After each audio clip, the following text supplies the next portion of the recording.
dari Google, dari buku, dan dari beberapa artikel bahwa terjadinya kabut ini karena kelembaban tanah dan di atas permukaan tanah itu sama. Artinya yang bawah misalnya kelembabannya basah, berarti atasnya basah, berarti dia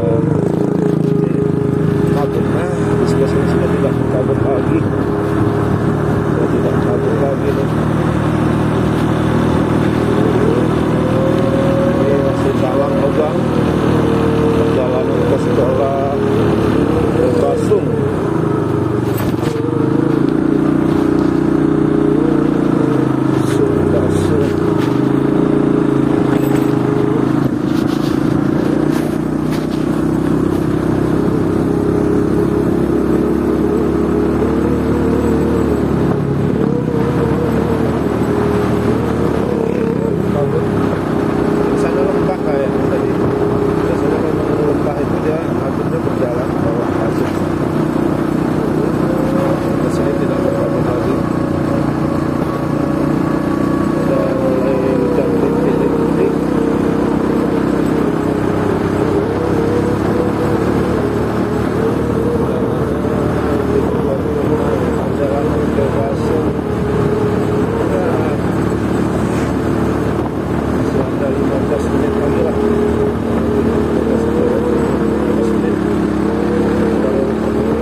Jangan lupa subscribe YouTube Eka Pendi Aspal.